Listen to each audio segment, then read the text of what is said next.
And that is why it is so important, first of all, that we take forward the reforms that have been proposed, that we make sure we have the way to keep victims and survivors' voices at the very heart of this. Madam Deputy Speaker, there are appalling crimes that have taken place against children in Bradford, in Keighley and across the country. Truly appalling crimes.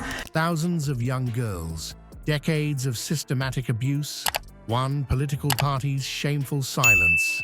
The Labour rape gang cover-up scandal is about to blow wide open. Witness the moment Yvette Cooper drops a bombshell in the Commons, leaving her fellow MPs visibly shaken. This isn't just another political scandal, it's a betrayal that cuts to the very heart of British society. Yvette Cooper's emergency announcement in Parliament wasn't just a speech, it was a seismic event that shook Labour to its core. As she stood at the dispatch box, the atmosphere crackled with tension. Labour MPs, once proud champions of social justice, now squirmed uncomfortably in their seats. The contrast was stark and undeniable. For decades, Labour had positioned itself as the party of the people, the defenders of the vulnerable.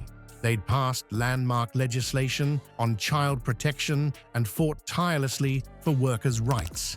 But as Cooper's words echoed through the chamber, that carefully crafted image began to crumble.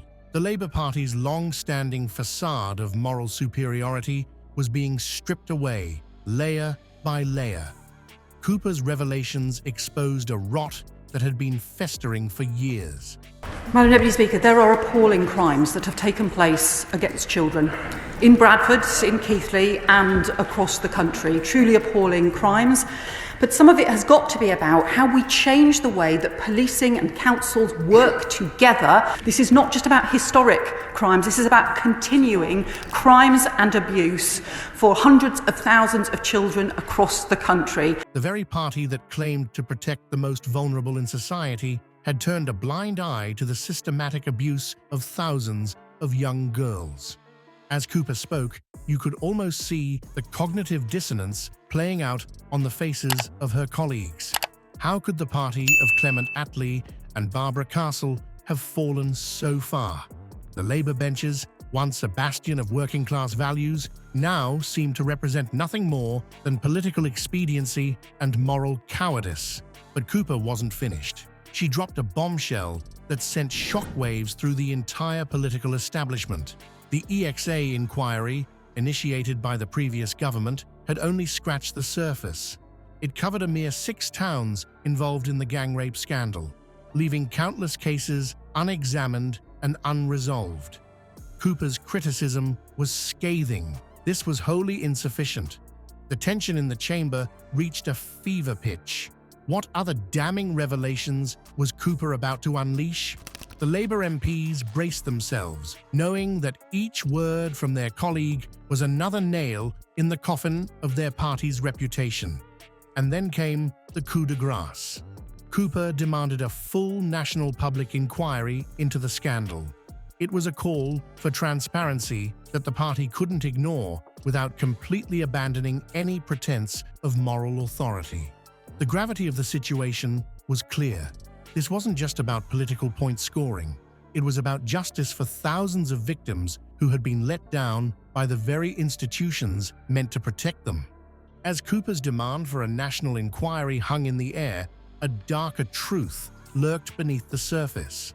How had an entire political party, sworn to protect the vulnerable, become complicit in their abuse? The answer lay in 2 seemingly innocuous words that had become a shield for the unthinkable: community relations. These words, wielded like a weapon, had the power to silence even the most vocal advocates for justice. Labour officials, paralysed by the fear of being labelled racist, chose to prioritise political correctness over the safety of thousands of young girls. It was a betrayal so profound, so antithetical to the party's supposed values, that it threatened to unravel decades of carefully cultivated public trust. But the rot didn't stop at the party level. Local councils and police forces, caught in the same web of misguided cultural sensitivity, became unwitting accomplices in this horrific cover-up. They turned a blind eye to the suffering of victims, dismissing their cries for help as mere lifestyle choices. The very institutions meant to protect the most vulnerable members of society had instead abandoned them to their abusers. Simon Danczuk. And we also have to, all of us, face up to the fact that child sexual abuse and exploitation continues. And that is why it is so important, first of all, that we take forward the reforms that have been proposed, that we make sure we have the way to keep victims' and survivors' voices at the very heart of this, implementing changes and reforms, including on the duty to report. A former Labour MP experienced firsthand the suffocating power of this political correctness gone mad. When he attempted to raise concerns about the scandal, he was swiftly pressured into silence by his own party. Danczuk's experience was not unique. How many other voices had been suppressed? How many whistleblowers had been intimidated into keeping quiet about the horrors unfolding in their communities? The psychological impact on the victims was devastating. Ignored and dismissed by those in power, these young girls were left feeling betrayed and abandoned. The message was clear.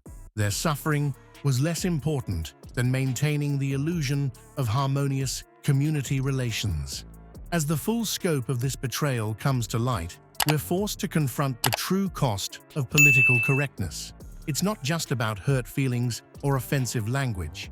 In this case, it allowed the systematic abuse of thousands of children to continue unchecked for decades. The fear of offending community sentiments had overshadowed the fundamental need for justice and protection of the innocent. The rape gang scandal has ripped open a festering wound in British politics, exposing issues that run far deeper than party lines. It's not just Labour that's on trial here. It's the entire system that allowed this horrific abuse to continue unchecked for decades. The fallout is already staggering, with polls suggesting Labour could lose nearly 200 seats in the next election. That's not just a political setback, it's a seismic shift that could reshape the entire landscape. But let's not kid ourselves. This goes beyond simple party politics. It's a damning indictment of how we've handled sensitive issues in our multicultural society. We've been so paralyzed by fear of causing offense that we've sacrificed the safety of our most vulnerable citizens on the altar of political correctness. It's a betrayal so profound that it's left voters reeling, searching for alternatives to the parties they once trusted. The future of Labour hangs by a thread, but the implications of this scandal reach far beyond one party's fate. We're witnessing the potential fragmentation of British politics as we know it. Emerging parties like Reform UK are gaining traction, fueled by the disillusionment of voters who feel utterly betrayed by the establishment. It's a stark reminder that when trust is shattered, the consequences can be far-reaching and unpredictable.